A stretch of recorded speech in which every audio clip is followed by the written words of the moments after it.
Hello guys, আসসালামু আলাইকুম। কেমন আছো তোমরা সবাই? আশা করি সবাই খুব ভালো আছো। তোমরা যদি মোবাইল দিয়ে কম্পিউটার চালাতে চাও তাহলে ভিডিওটি দেখো। প্রথমে চলে যাবো হচ্ছে প্লে স্টোরে। এই যে প্লে স্টোরটি অন করি। অন করার পর যাবা হচ্ছে সার্চ বারে, যে সার্চ বার আছে সার্ভিসে যাবা।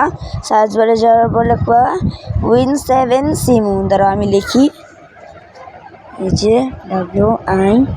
Win7 সিমু।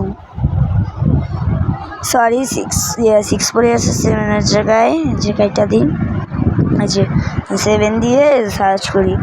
সার্চ করার পরে ওই যে প্রথমে যে অ্যাপসটি দেখতে পাচ্ছ সেটা হচ্ছে গিয়া ইনস্টল করে নেবে। যে ইনস্টল, এই যে ইনস্টল থাকবে। ইনস্টল করার পর প্লেতে ক্লিক করবা। প্লেতে ক্লিক করার পরে এখানে দেখতে আসবে, তারপরে কালো হয়ে এখানে দেখতে আসবে। ভয় পাওয়ার কোনো কারণ নাই, মোবাইল হ্যাক হচ্ছে। তারপরে হচ্ছে স্টাডি উইন্ডোজ, এটা হচ্ছে Windows 7। ইচ্ছা করলে কিন্তু আপনারা Windows 10 নামাতে পারবেন। শুধু সিমু 7-এর জায়গায় 10 লাগিয়ে দিবেন। তারপর একটু সময় নেবে আসতে, প্রথমে সময় নেয় না, এতক্ষণ আমরা একটু অপেক্ষা করি।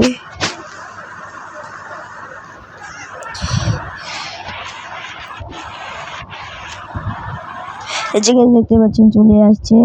এখন কিন্তু আমরা মাউস লড়াতে পারবো, যে মাউস লড়াতে পারছি আর কি। হাত যেদিকে লড়াবেন মাউস সেদিকে যাবে, ঠিক আছে। তারপরে এই যে